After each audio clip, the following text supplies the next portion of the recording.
Welcome back to my writer's room, everyone. I am Matt Wallace, YouTube's resident angry writer, and thank you for taking a few minutes out of your day to come hang out with me here in my angry, lonely little writerly sanctum. I always appreciate that, I really do. Me not being naked on the vlog is brought to you as always by our t-shirt of the day, and today we've got what I think is my new, absolutely favorite t-shirt. It is, as you can see, the Beard Guide to Wrestling. And it is exactly what it pretends to be. It is a guide to all the great wrestling beards throughout history. You see, they got the Rick Rude, they got the Anvil, they've got the Hogan, which is the perfect beard for sex tapes and billionaire conspiracies to bankrupt media conglomerates and good old-fashioned folksy racism, I would assume.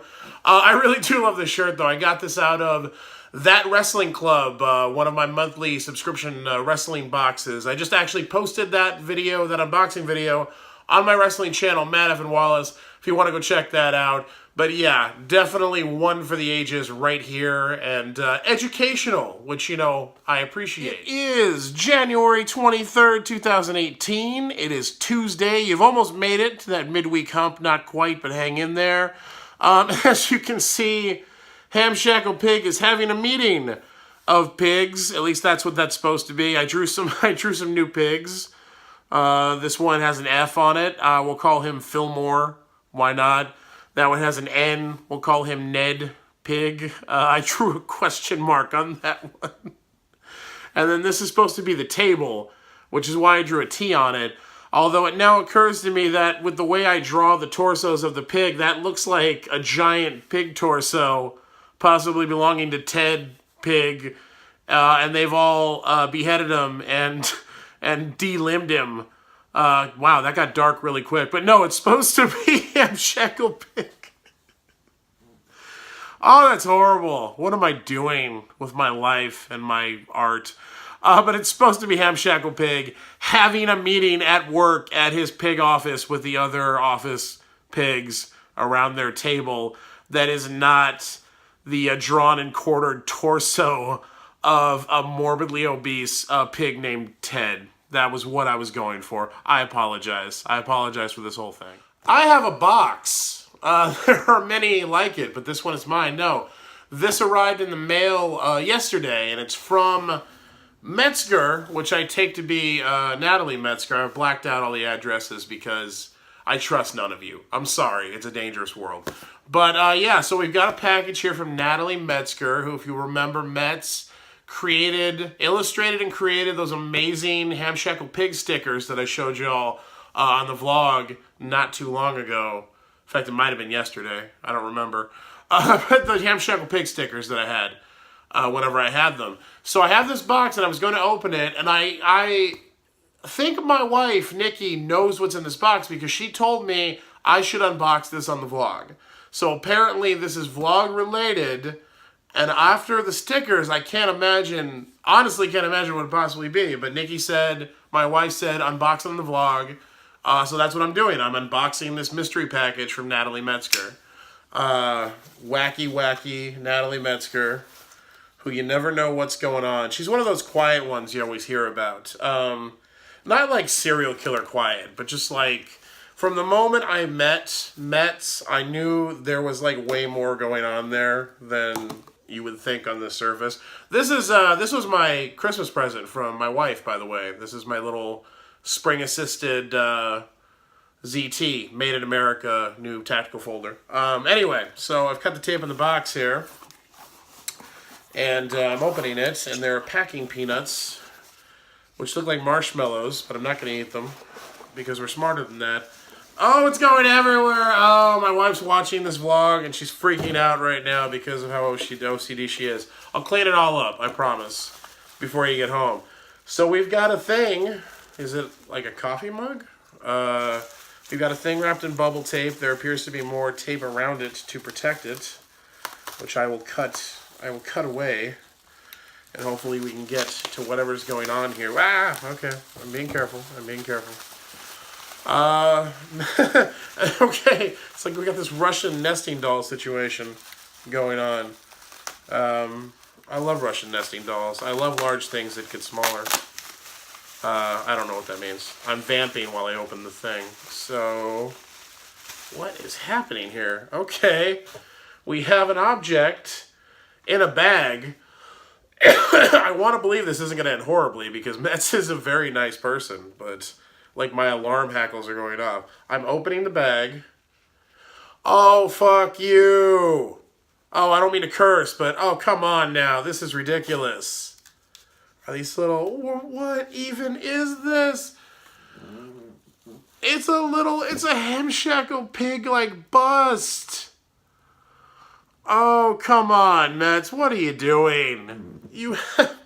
You have so much talent. Why would you waste your time creating crap based on my nothing of a vlog? That is amazing.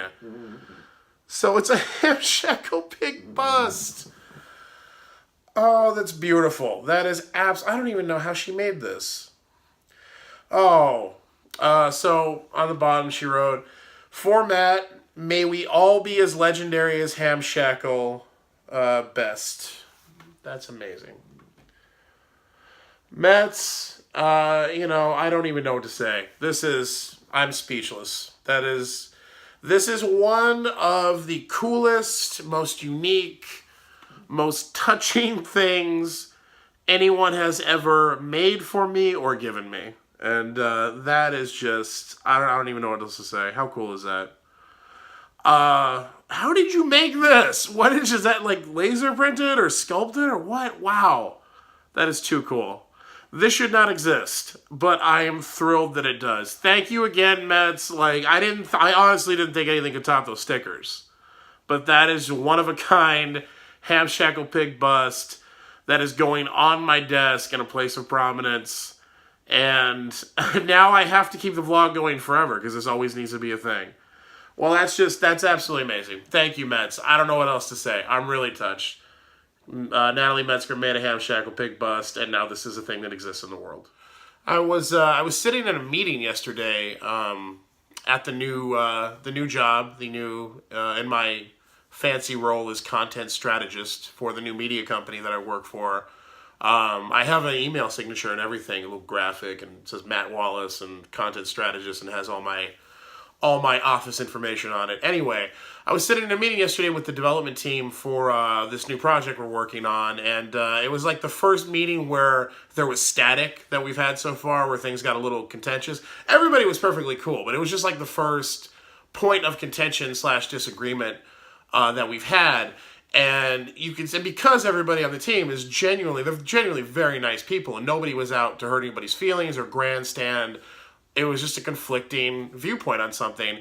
Everybody was struggling really hard to get their point across about what they disagreed with while not stepping on anyone's feelings, which is absolutely the right thing to do. And this is in no way a criticism of that, but it was one of those moments of watching a bunch of people who don't know each other very well, who don't want to antagonize each other, try to tiptoe around each other's feelings, like groping blindly because they don't know what everyone's triggers or personality quirks are. So it's really like flying blind. And it was that realization in that moment and that kind of tone that it got me thinking, because I haven't been in this situation in a long time. I've been freelancing and writing books and kind of very insular and on my own for many years before I accepted this position. And now I'm on a team again, full time, every day working on a project together. And it really reminded me of how completely arbitrary and strange and at the same time almost like weirdly wondrous in a way that dynamic and that structure is of work, of people who work together. Because you have no choice over who you work with most of the time. Most of us, we are lucky to have, I'm extremely lucky to have a job. I mean, look at me. I have no visible skills other than bullshitting. That's my resume was one page and it just said bullshitter on it. That was it. But no, I'm extremely lucky to have this job, as many people are, just lucky to be employed and making money and surviving out there. And the privilege of selecting who you work with is like non-existent for most of us. So it's completely arbitrary who you work with, and you end up spending most of your time with these people, you know. And I remember thinking the same thing when I was in school, you know, forced to be around all these other kids, most of whom I hated, you know, more than I saw my family, many of whom I liked. But it's just such a strange construct, and it's so formative on us, and it's such a huge part of our lives.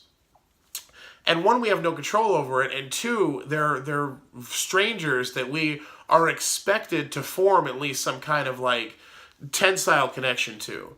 And that's such an odd request. And it's a completely unwritten one most of the time. You're hired to do your job. But implicit in that is you're going to be surrounded by a bunch of other people, and you have to form a relationship with them. It's like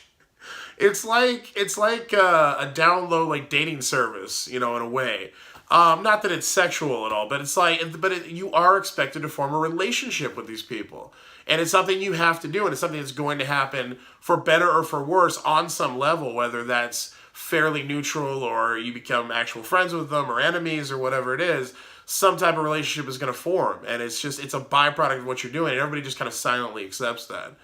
And I'm very lucky in this situation to be on a team of people who, so far at least, I'm not, you know, I don't know their deepest, darkest secrets, and I probably never will, seem to be very professional and very talented and very cool people, just happy to be doing what we're doing and be making money doing it. And like, we're all finding common ground based on that. But I don't know. What do you think? What do you think of these constructs we create at work? Is it a good thing? Is it a good thing that we're forced into these situations where we meet new people we never otherwise would have met? Because I know a lot of lasting relationship form at work, friendships, you know, intimate sexual relationships, marriages, lifelong bonds are formed at work. So is it a good thing? Or is it a completely unnecessary construct that we've created that takes away from time with like our family and the people we're supposed to be bonding with, you know, that we're related to by blood or that we choose to be with? Or is it both? Or is it neither? I don't know. But I was just thinking about that this morning. I was just, because it's a new thing for me, you know, after a long time of being on my own in kind of a professional context and only having to deal with people in an ancillary way. Now I'm part of a team every day, and I have to get back into that mindset of these people are important in my life because my job is important to my life, and I have to define my relationship to them and maintain that in some kind of tolerable way. And that's just such a weird request on top of everything you do for your job for someone to make of you, I feel. It's just very strange. So I don't know. Leave a comment. Let me know what you think about the construct of work and the kind of like substitute nuclear family community thing that forms at work. Is it necessary to civilization? Is it a good thing for us? Or is it an arbitrary construct that monopolizes too much of our time? You tell me. You're probably all much smarter than I am, but that was what was on my mind today, for better or for worse. That is going to be it for today as I hold this amazing bust of Hamshackle Pig in my hand that I can't believe is a real thing that exists in the world. Like I said, you've almost made it to hump day. Hang in there, folks. If hanging in there is something you need to do to get through, I hope you're having a fantastic week. I really do. We all deserve it. We're all basically good people doing the best we can. That's my feeling anyway. Please like, share, subscribe, leave me a comment, let me know what you thought of the video, what you're thinking of the vlog, ask me a question, suggest a topic, whatever you want. I love hearing from you, so please hit those comments and let's form an arbitrary relationship construct like the one that happens in a workplace. I have only begun this week. We're gonna get into some more stuff throughout the week. In the meantime, I am Matt Wallace, and I will see you all tomorrow.